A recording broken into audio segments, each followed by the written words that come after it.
দীর্ঘ প্রায় ১.৫ যুগ পর স্বাধীনভাবে নির্বাচনে অংশগ্রহণ করবে দেশের বৃহৎ রাজনৈতিক দল বিএনপি। এরই ধারাবাহিকতায় এ মাসের শুরুতে ২৩৭ আসনে মনোনয়ন ঘোষণা করেছে দলটি। মনোনয়নের এ তালিকায় নাম আসেনি বেশ কয়েকজন হেভিওয়েট নেতার। এছাড়া বেশ কিছু আসনে একাধিক প্রার্থী থাকায় নানা কিছু বিবেচনা করে মনোনয়ন দেওয়া হয়েছে সম্ভাব্য যোগ্য প্রার্থীকে। আগামী নির্বাচনে টিকিট দেওয়ার পর থেকে এ নিয়ে ব্যাপক আলোচনা সমালোচনা শুরু হয়েছে। দেশের কয়েকটি জায়গায় মনোনয়নের দাবিতে বিক্ষোভ করেছে বেশ কয়েকজন মনোনয়ন প্রার্থীর সমর্থকরা। বিস্ময়কর এই উন্নয়নে গর্বিত জাতি, গর্বিত নতুন ধরা পরিবার, আবাসনে আস্থার আদর্শ, নতুন ধরা, নতুন প্রজন্মের নতুন পৃথিবী। কিন্তু হঠাৎ করে প্রার্থী তালিকা পরিবর্তনের হাত দিয়েছে বিএনপি। এতে কারো ভাগ্য খুলেছে, কারো আবার লাগছে শনির দশা। অর্থাৎ প্রার্থী তালিকায় আসছে আরো নতুন নতুন নাম। সেক্ষেত্রে পুরনো তালিকা থেকে বাদ যাচ্ছেন বেশ কয়েকজন। প্রশ্ন হলো, কোন মানদণ্ডে নতুনরা জায়গা করে নিচ্ছেন বা কোন বিবেচনায় বদলে যাচ্ছে তালিকা? এই প্রশ্নের উত্তর খোঁজার চেষ্টা করা হয়েছে। জানা গেছে পরিবর্তন আসতে পারে ২৫ থেকে ৩০টি আসনে। ঘোষিত ২৩৭ জনের তালিকায় যেসব হেভিওয়েট নেতার নাম আসেনি তাদের মধ্য থেকে নতুন করে যুক্ত করা হতে পারে ১০ থেকে ১৫ জনের নাম। অন্যদিকে যুগপৎ আন্দোলনের শরিক ও সমমনা দলের নেতাদের মধ্য থেকেও যোগ হতে পারে কমপক্ষে ২০টি নাম। ফলে ঘোষিত তালিকা থেকেও বাদ যাবেন বেশ কিছু প্রার্থী। ইতোমধ্যে বেশ কয়েকজন নতুন প্রার্থীকে দলের পক্ষ থেকে গ্রিন সিগন্যাল দেওয়া হয়েছে। এ বিষয়ে দলের সিনিয়র যুগ্ম মহাসচিব রুহুল কবির রিজভী জানিয়েছেন, বিএনপির মতো বড় দলে একাধিক যোগ্য প্রার্থী থাকবেন এটাই স্বাভাবিক। বেশ কয়েকটি আসনে যোগ্য প্রার্থী বাদ পড়তে পারেন। হাইকমান্ড সেটি বিবেচনায় নিয়ে বিষয়টি খতিয়ে দেখছেন।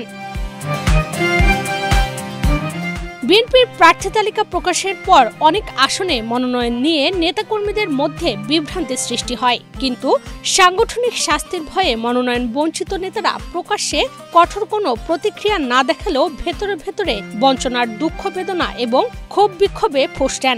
ইতোমধ্যে বিএনপির মনোনয়ন নিয়ে ক্ষোভ থেকে কমপক্ষে ৭টি জেলায় বিক্ষোভ মিছিল, প্রতিবাদ সমাবেশ, সড়ক রেলপথ অবরোধ ও সংঘর্ষের ঘটনা ঘটেছে।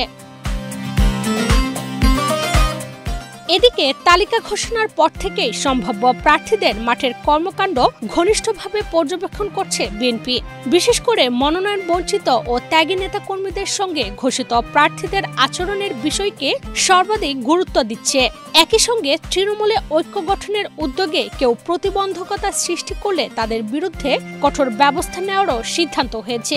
এর মধ্যেও ঘোষিত আসনগুলোর মধ্যে অন্তত ১/৫ আসনে তীব্র ক্ষোভ ও বিরোধ দেখা গেছে।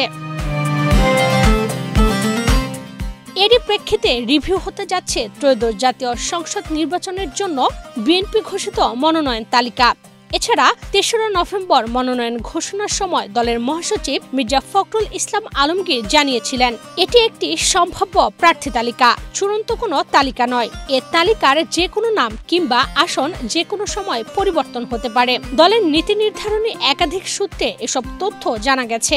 সম্প্রতি ঘোষিত তালিকায় দলটির অনেক হেভিওয়েট ও আলোচিত নেতার নাম নেই। তাদের মধ্যে রয়েছেন বিএনপির ভাইস চেয়ারম্যান শামসুজ্জামান দুদু, আসলাম চৌধুরী, চেয়ারপারসনের উপদেষ্টা সৈয়দ মোয়াজ্জেম হোসেন আলাল, আব্দুস সালাম, যুগ্ম মহাসচিব হাবিবুন নবী খান সোহেল, অ্যাডভোকেট আব্দুস সালাম আজাদ, হুমায়ুন কবির, সাবেক এমপি ও ডাকসুর সাবেক এজিএস নাজিমুদ্দিন আলম, সাবেক এমপি রুমিন ফারহানা, প্রচার সম্পাদক সুলতান সালাউদ্দিন টুকু, মহিলা দলের সভানেত্রী আফরোজা আব্বাস ও মুন্সিগঞ্জ জেলা বিএনপির সাবেক সভাপতি আব্দুল হাই। এছাড়াও রয়েছেন যুগপৎ আন্দোলনের শরিক ও সমমনা দলের নেতারা।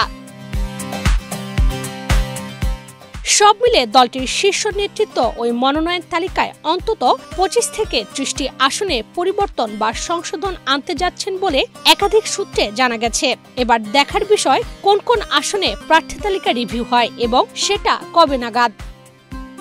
ইশরাত চৈতি, বাংলাদেশ প্রতিদিন।